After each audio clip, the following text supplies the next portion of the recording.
사람을 단 3초 만에 파악하는 3가지 방법. 이거 모르면 인생 손해봅니다. 사람 잘못 봐서 뒤통수 맞은 적 있나요? 믿었던 사람에게 배신당하거나 가까이 했는데 피곤한 사람이었다는 경험 다들 있죠? 오늘은 단 3초 만에 사람을 파악하는 비법을 알려드릴게요. 이 기술 알면 인간관계 실수가 확 줄어듭니다. 사람을 파악하는 방법은 심리학 연구로도 증명된 직관적이면서도 정확한 방법이에요. 오늘 3가지 포인트로 알려드릴게요. 첫째, 눈빛을 관찰하세요. 눈은 마음의 창이라는 말 들어보셨죠? 눈빛 하나로 그 사람의 상태를 읽을 수 있어요. 예를 들어 동네 모임에서 새로 만난 분이 나와 대화할 때 눈을 자꾸 피한다면 속으로 불안하거나 뭔가를 숨기고 있을 가능성이 높아요. 반대로 차분하게 눈을 마주치며 이야기하는 사람은 자신감 있고 정직한 성향일 거예요. 심리학자 폴 에크먼은 미세한 표정을 분석해 거짓말을 알아내는 연구를 했어요. 그의 연구에 따르면 거짓말을 할 때 눈동자가 미묘하게 흔들리거나 눈 깜빡임이 많아진다고 하죠. 실제로 경찰이 용의자를 신문할 때도 눈의 움직임을 관찰해서 거짓말을 가려낸다고 해요. 한 가지 더 조심할 점은 눈을 지나치게 뚫어지게 보는 사람도 경계해야 한다는 거예요.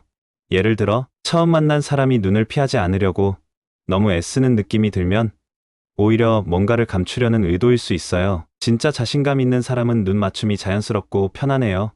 동네 아저씨 중에 늘 웃으며 눈 맞춰주는 분 있죠? 그런 분들이 대체로 믿음직한 경우가 많아요. 둘째, 몸의 자세를 살펴보세요. 알버트 메라비언 교수의 연구에 따르면 비언어적 표현이 사람의 신뢰도를 결정하는데 55%를 차지한다고 해요. 즉 말보다 몸짓이 더 중요하다는 거예요. 사람을 볼 때 어깨가 펴져 있고 걸음걸이가 당당한 사람은 주도적이고 자신감이 넘치는 경우가 많아요. 반면 어깨가 움츠러들고 고개가 자주 숙여진 사람은 위축되거나 스트레스를 받고 있을 가능성이 높죠. 예를 들어 동네 공원에서 아침마다 산책하는 할아버지 한 분이 계신데요. 늘 어깨 쭉 펴고 당당하게 걸으시면서 인사도 먼저 건네세요. 이런 분은 대화해보면 리더십 있고 책임감 강한 성격이 드러나더라고요. 반대로 늘 고개 숙이고 어깨 구부정한 분은 말수가 적고 소극적인 경우가 많았어요. 여기서 중요한 건 일관성이에요. 어떤 사람은 처음엔 당당한 척하지만 대화가 길어질수록 손을 꼼지락거리거나 다리를 떨기 시작해요. 이런 변화를 잘 보면 그 사람의 진짜 성격이 드러나죠. 미국의 유명 경영자 잭 웰치는 이런 말을 남겼어요. 당신의 리더십은 말이 아니라 행동에서 드러난다. 마찬가지로 사람을 판단할 때도 말보다 몸의 움직임을 잘 보세요. 셋째, 말투와 속도를 분석하세요. 사람은 자신도 모르게 말투와 속도로 성격을 드러내요. 말이 빠르고 목소리가 높은 사람은 급한 성격일 가능성이 커요. 예를 들어 동네 장터에서 물건 파는 아주머니 중에 엄청 빠르게 말하면서 목소리도 큰 분 있죠? 이런 분들은 대체로 감정 기복이 좀 심하거나 다혈질인 경우가 많아요. 반대로 말이 느리고 일정한 톤을 유지하는 사람은 신중하고 논리적인 성향일 가능성이 높아요. 예를 들어 교회에서 설교하시는 목사님처럼 차분하게 말하는 분들은 대체로 침착하고 논리적인 성격이 많죠. 이런 분들은 감정 조절도 잘하는 편이에요. 목소리 톤도 중요한데요. 목소리가 지나치게 높거나 억양이 자꾸 바뀌면 감정이 쉽게 흔들리는 사람일 가능성이 있어요. 반대로 중저음 톤으로 차분하게 이야기하는 사람은 안정감이 느껴지죠. 세계적인 협상가 크리스 보스는 상대의 말 속도와 리듬을 따라하면 더 신뢰를 얻을 수 있다고 했어요.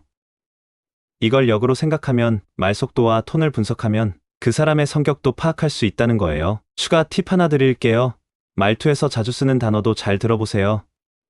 늘 부정적인 단어, 예를 들어 안 돼, 힘들어 같은 말을 자주 쓰는 사람은 부정적인 성향일 가능성이 높아요. 반대로 괜찮아 잘 될 거야 같은 긍정적인 말을 자주 쓰는 사람은 낙천적인 성격일 가능성이 크죠. 사람을 단 3초 만에 파악하는 법 정리해 드릴게요. 첫째, 눈빛을 보세요. 흔들리는 눈빛은 불안함이나 거짓을 의미할 수 있어요. 둘째, 자세와 걸음걸이를 관찰하세요. 당당한 자세는 주도적인 성향을, 움츠러든 몸은 위축된 심리를 보여줍니다. 셋째, 말투와 속도를 체크하세요. 빠르고 높은 톤은 급한 성격, 차분한 톤은 신중한 성향을 나타내죠. 이 3가지만 기억하면 사람을 보는 눈이 확 달라질 거예요. 동네 모임에서 새 친구를 사귈 때나 가족 모임에서 누군가를 만날 때 이 방법을 써보세요. 여러분은 사람을 볼 때 어떤 점을 가장 먼저 보시나요? 혹시 이런 방법으로 사람을 파악해본 경험이 있다면 댓글로 남겨주세요. 여러분의 이야기가 또 다른 지혜가 됩니다.